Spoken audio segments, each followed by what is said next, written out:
It gives me great pleasure. Confirmation hearings, I was most impressed with the hospitality of Texas and will follow in the proud traditions of the first three. I'm also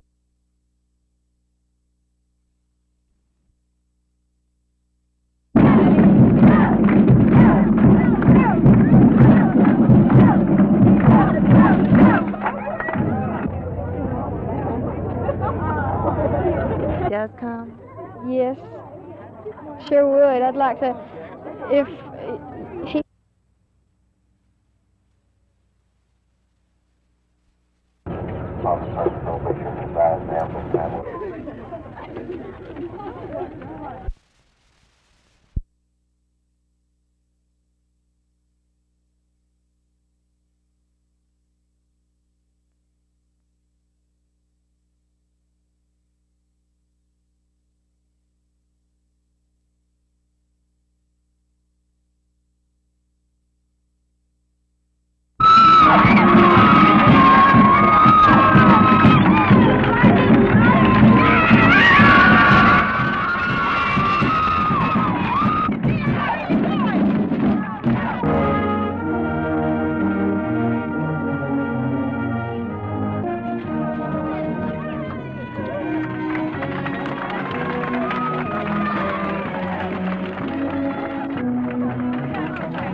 This year, normally it's the 15th.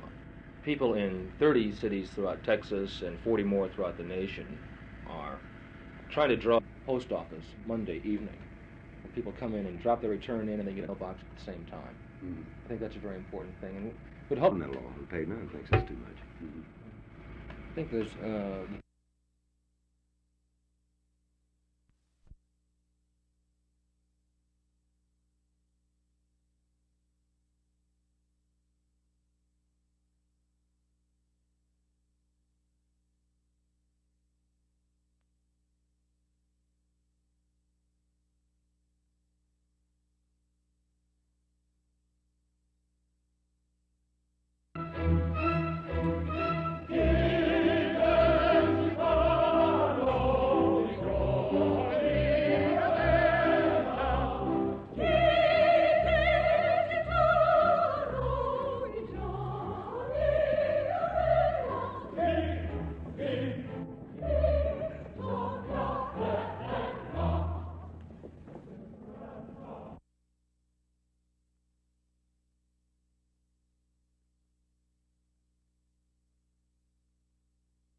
This is a part of the program of realignment. It isn't just closing bases. It's in the spirit of realignment and more effectively and efficiently using our resources. This is a part of that program.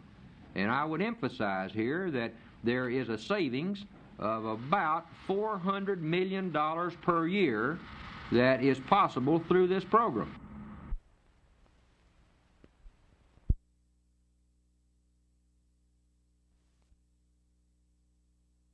Curiosity etched the faces of many Mesquite children waiting for Colonel Art Elliott to come home today.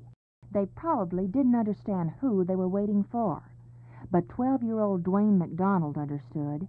It was his man coming home. For a long time, Dwayne has been wearing a POW bracelet bearing Elliott's name. Just before the colonel arrived, I asked Dwayne why he wore a bracelet for a man he never knew. Because I knew the Elliott family, and I decided I wore another man's bracelet till it broke. Then last fall I got one, and I got some for people, for Christmas, and I got some for them. How do you feel about Colonel Elliott coming home and all this big homecoming for him? I just feel so happy that I could scream. That's just what Dwayne and everybody else did a few minutes later as the motorcade carrying Colonel Elliott, his wife Wanda, and 2 sons rolled into the neighborhood. The North Mesquite High School band struck up a welcome just as a host of relatives rushed to embrace the returning POW.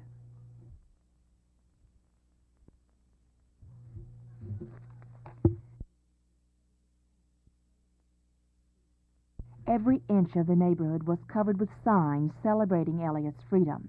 And just as the colonel started up the red carpet toward his home, Dwayne got up the nerve to give up the bracelet he never wanted to keep. Minutes later, Colonel Elliott gave his thanks not only to Dwayne, but to all his neighbors.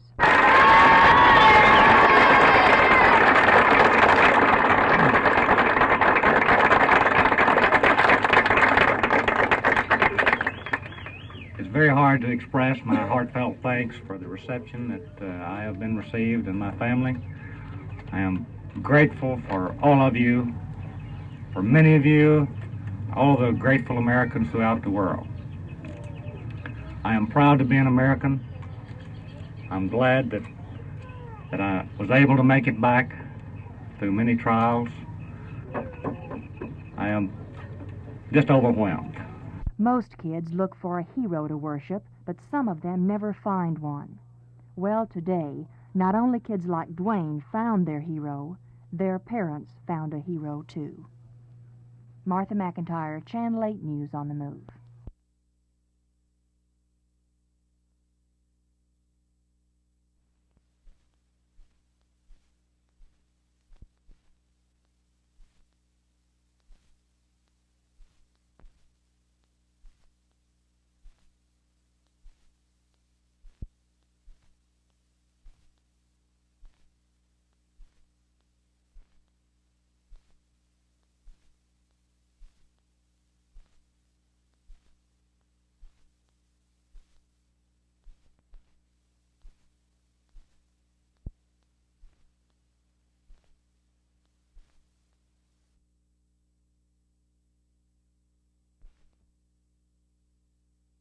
For instance, we have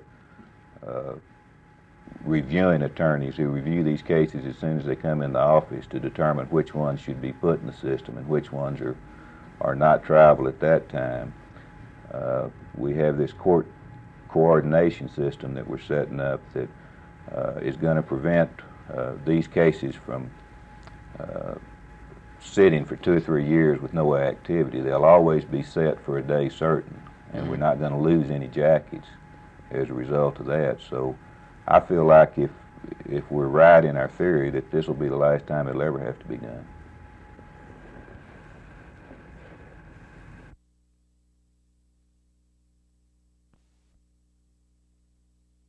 The problem is that when a legislature, be it the Texas legislature, the United States Congress, whatever, is legislating in these areas, it is usually doing so in the wake of a major scandal of some sort.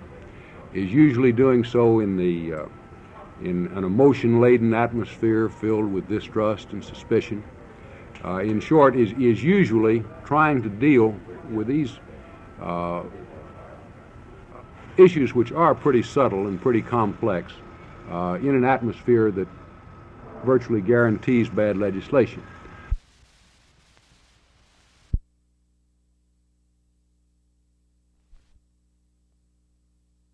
Haven't heard them.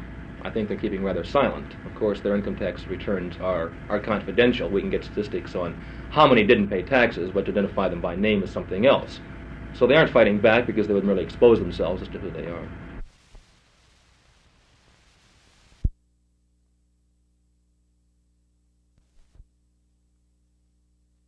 I'm not sitting on the veranda of a southern mansion. I'm here in one of the exhibits at the Flower Fest, flower show sponsored by the Dallas Garden Center. This is part of the Spring Jubilee, which goes through this weekend at Fair Park. Some of the other activities of Spring Jubilee will include an amateur ice show, an all-day dance competition, and a recreational vehicle show. There's a great cultural event underway this weekend in Fort Worth. The opera Il Trovatore is being staged by the Fort Worth Opera Association at the Tarrant County Convention Center. Some of the biggest stars of the Met will be in Fort Worth for the performances. If you missed tonight's staging, there'll be another one Sunday afternoon. The area's dinner theaters are staging their usual variety of light comedy offerings. In Dallas, Theater 3 and Dallas Repertory Theater in the second week of their productions. And the Scott Theater in Fort Worth opened their production of Inherent the Wind last night. It'll run through April 21st. At North Texas in Denton, Celeste Holm is one of the participants in The Greatest Glory. That's an American bicentennial theater production, and it's a drama of American history. Film buffs in Dallas still have their eyeballs glued to the silver screen at the Bob Hope Theater at SMU. The USA Film Festival runs through Sunday, and that'll end 2 weeks of movie watching at film festivals in Dallas. Oh yes, if you have any kind of singing or dancing inclinations, Dallas Summer Musical Director Tom Hughes will be holding auditions here at the Music Hall this weekend for the 1973 summer musical season. Singer's call is at 1 o'clock on Saturday. Dancers can come by and audition beginning at 10 a.m. Ah, showbiz. Well, that's Channel 8 on the Arts, and I'm Arch Campbell.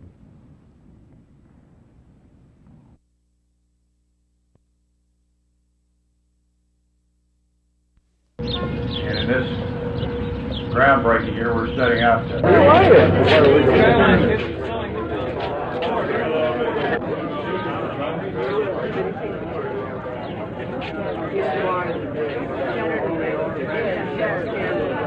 Oh, no. Have you got a soft spot around here? Well, not yet. Let's see, right out here. Oglesby crew. Special. Oh, yeah. My goodness. We did it. Get it back. You bet.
A meal without beef in my hometown of Breckenridge is like driving a car without oil, and both are products that kept this West Texas town of 6,000 folks thriving even after the big oil boom of the 30s fizzled out.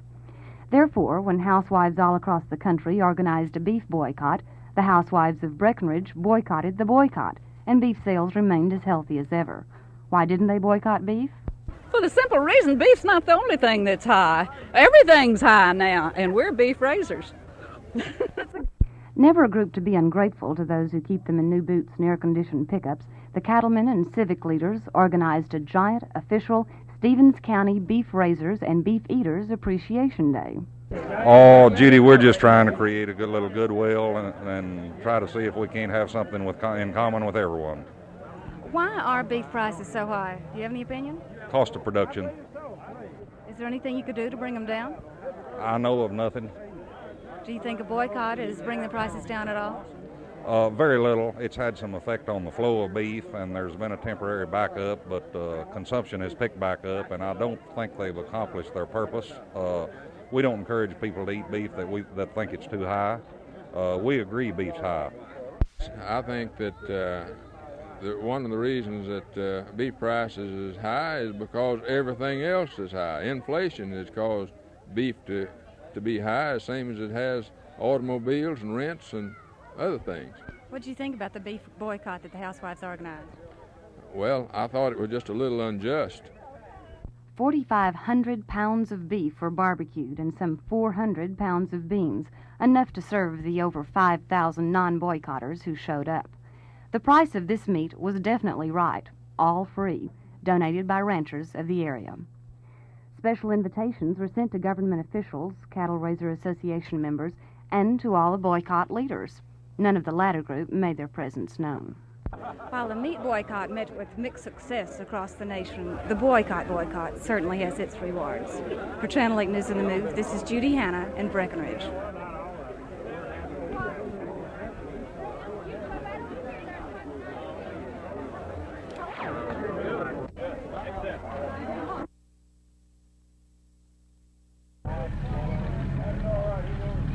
Don't run over the...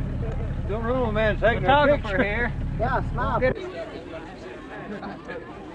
get accustomed to it, but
Did you get his card? I'm going here.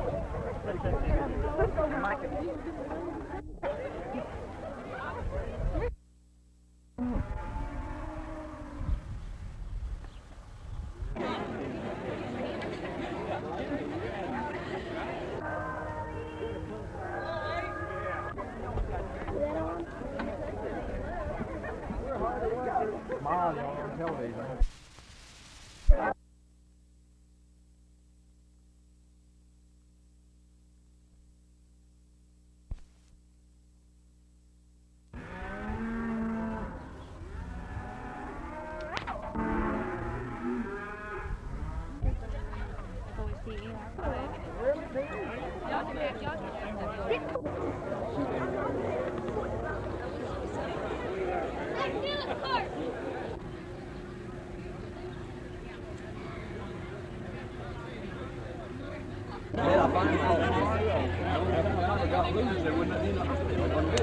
Jim, honestly, we didn't have it early enough in the day. Is that right? We want to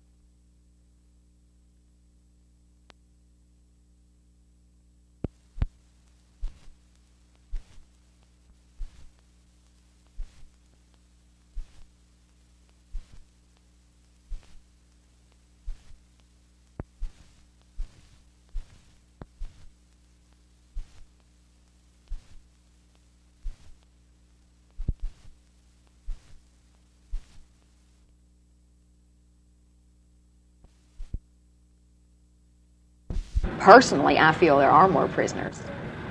And my husband happens to be missing in Laos. And while I think that the possibilities of more prisoners coming out alive from North Vietnam or South Vietnam are not very good, I do feel that 10 men out of 320 from Laos is ridiculous. The whole idea is just ludicrous. I do feel that more prisoners are being held in that area, and still very hopeful that they will, come across with some more. One suggestion.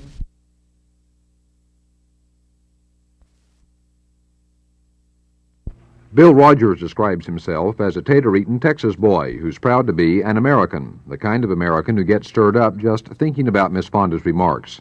But Rogers decided to do something about it. He wrote a song called Hanoi Jane, and today the song was recorded at a Dallas studio. Hanoi Jane, cut 2.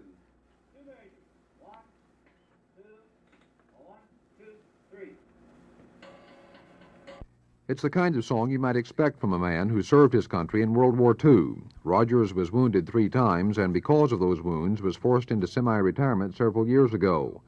So Rogers is now more than just a furniture maker. He's also a songwriter, the kind who taught himself to pick and sing back in his boyhood days.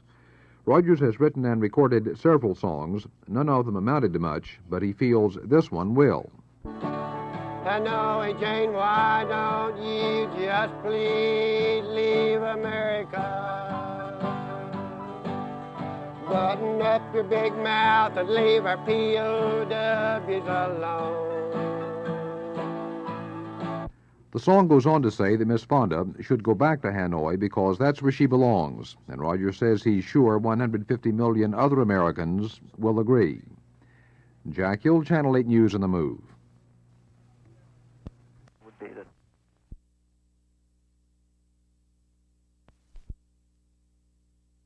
We have a meeting with our attorneys Tuesday of this next week, and we'll take some positive action at that time. Possibly filing the suit then? Yes, sir. And we take our position that for them to be authorized, they must have certificates issued by the Texas Railroad Commission, and they don't have such permits.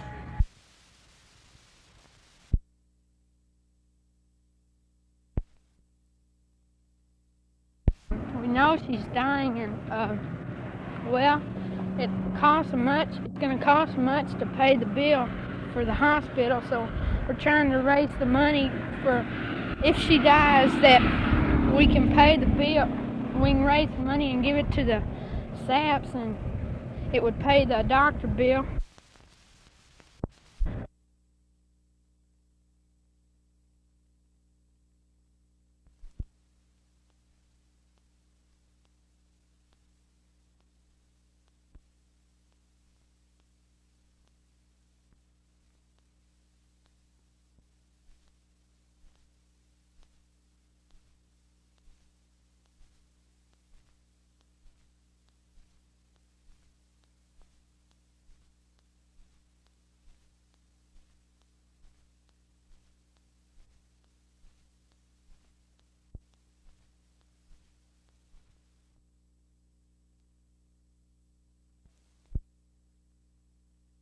The birth of the pygmy hippopotamus here is very significant to us, especially from the standpoint of conservation. It's the first one we've ever had born here at the Fort Worth Zoo, and it's one of the few species of rare and endangered animals that we own. And we had started pairing up animals here about 5 years ago in hopes that we could add to the wild populations at some time, and we feel like this is extremely significant in our conservation program.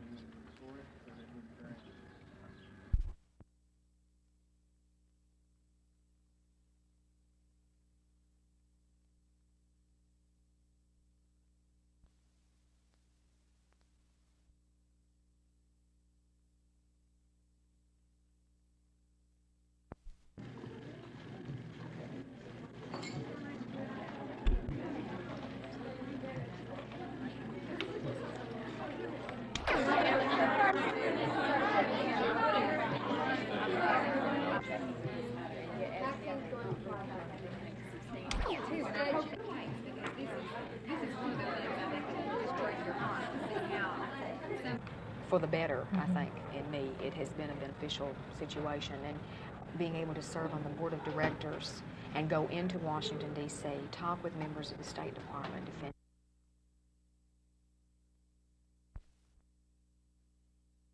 Maybe American knows that's where you belong. She's running down the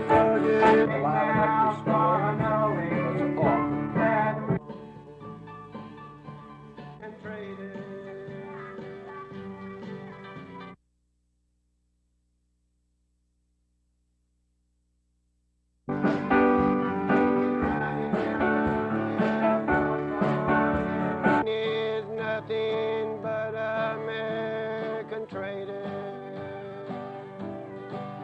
She's stepping on the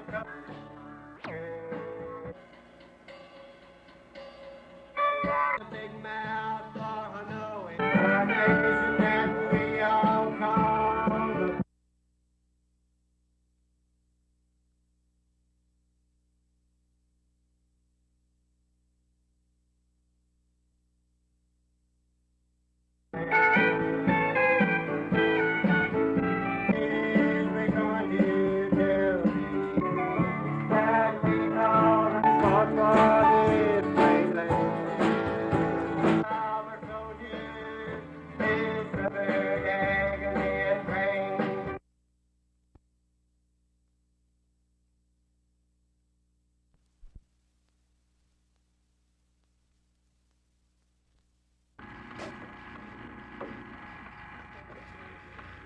What do you think of that?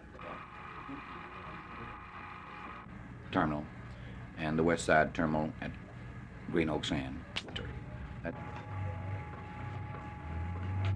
But hopefully we will have a full service terminal within 30 days where you can get your ticket and be processed. Is the fastest growing area in Texas. Where's that pickup point? It'll have not enough to supplement a regular gate at the Mid-City and Hearst, and we're getting a very good load count, which we feel like that there's ample enough service.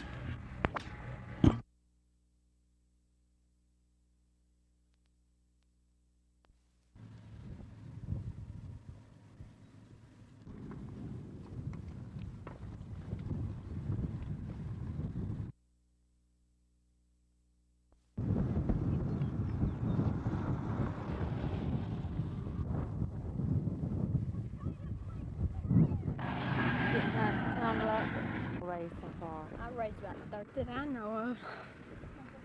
Never.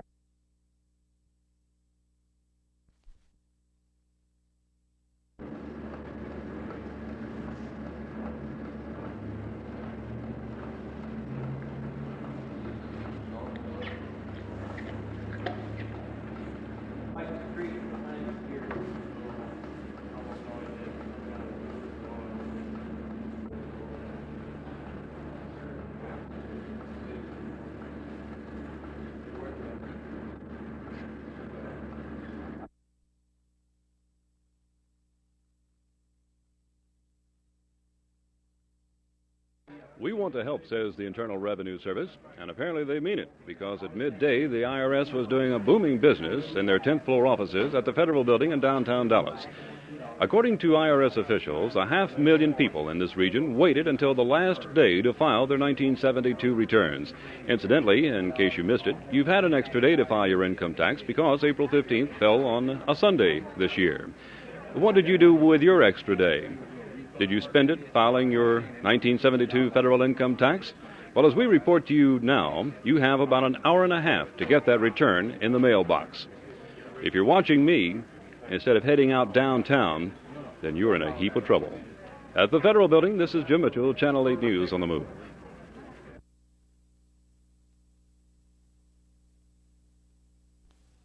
People like Standard Oil and Conoco and people don't pay their fair share of income taxes. We have to pick up the slack when they don't pay theirs. Well, I think they should. Well, they don't. Good.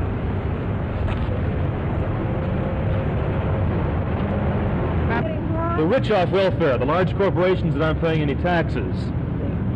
And we are paying taxes. For instance, Continental Oil Company in 1971 didn't pay 1 cent in federal income taxes. Neither did Alcoa Aluminum. I'd just like to look it over. Okay, good enough. All right. You can sign it later on. Thank you. Sign it later. Okay. Can I have one of those? Yeah, here, take one of these.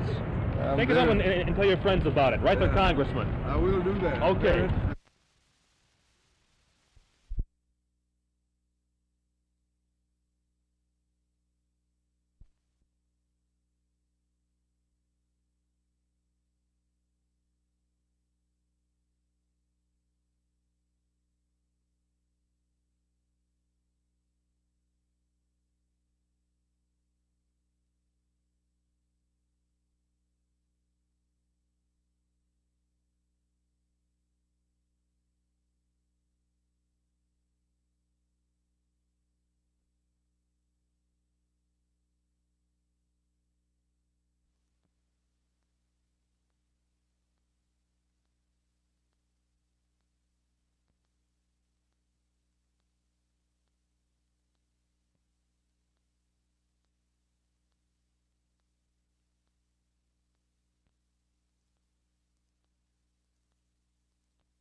The challenger in Fort Worth is Mrs. Ann Merrick, a 37-year-old housewife who's had lots of experience in drama productions but none on the city council. But she has a chance for that new experience since she polled 41% of the vote 2 weeks ago. Mayor Pro Tem Ted Peters led Mrs. Merrick by only 5 percentage points. He's trying for a third term on the city council, and if Peters is successful, he'd be in a position to run for mayor in Fort Worth in 1975. In Dallas, women are the leaders rather than the challengers. Mrs. Adeline Harrison polled 44% of the vote in the Place 3 race. Mrs. Harrison is a former member of the City Plan Commission and is backed by the Citizens Charter Association. Jerry Bardis picked up only 18% of the vote 2 weeks ago, but in a field of 5, that was enough to get him into the runoff. Bardis heads a firm of environmental consultants and stresses his independence from the city establishment. Mrs. Lucy Patterson is the first black woman ever endorsed by the CCA, and with that endorsement, she just missed winning a majority in Place 8 with 48% of the vote April 3rd. Mrs. Patterson has been a director of the Dallas County Child Care Council and stresses her involvement with people. Her challenger also is black, conservative newspaper columnist Clay Smothers, who won 32% of the earlier vote. Smothers' main claim to fame is his support of George Wallace and his nomination for vice president at last year's Democratic National Convention. And with that notoriety, Smothers predicts victory. But there's also the question of whether the people of Fort Worth and Dallas really care about another election. And this is the 4th major election for them in the past month.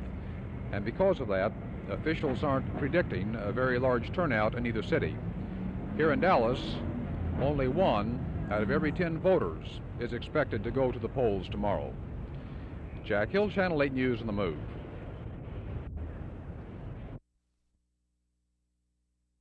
I think I can safely say the remedial services just from glancing at them, the remedial services would probably be their #1 priority. And this would consist of what? Remedial reading, math, science, social studies, and English resource teachers to work with students who are having difficulty and assist teachers also.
I gotta test this boy too, you know.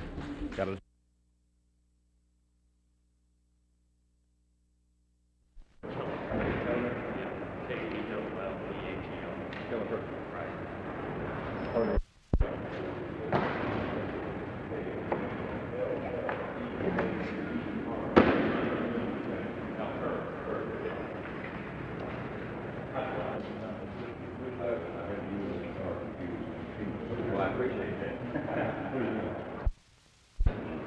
There's also been, of course, speculation that eventually you may become the chief of police here, and whether Chief Dyson, it's after he leaves or whether he moves to another position higher up or whatever, would that be in your plan eventually?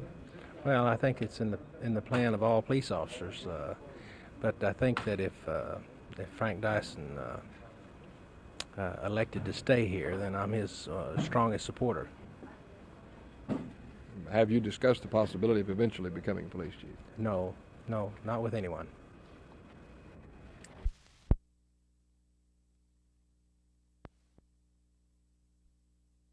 Well, I think it should be a great fight. The styles are similar, and I think that Sonny Moore has been around a long time, and Elliott is an upcoming fighter. So I think that it should be a similarity of the Frazier and Farmer fight. So I think that the fans will be real intrigued about the fight.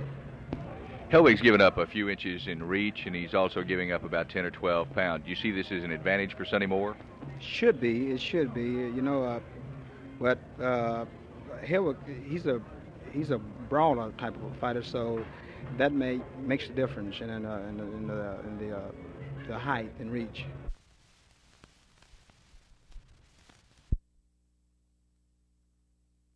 Hey, Mayor June.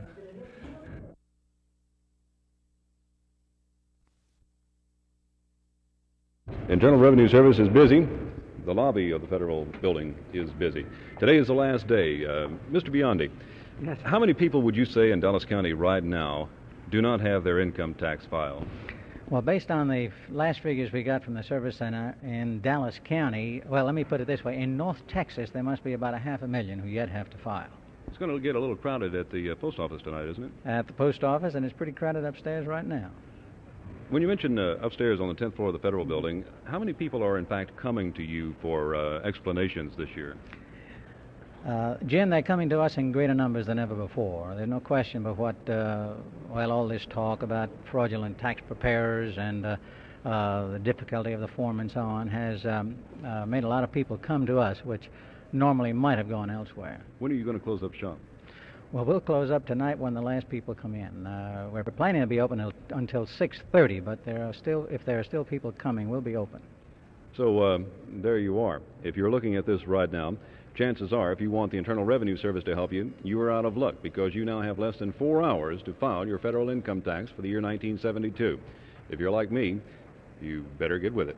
This is Jim Mitchell, Channel 8 News on the Move.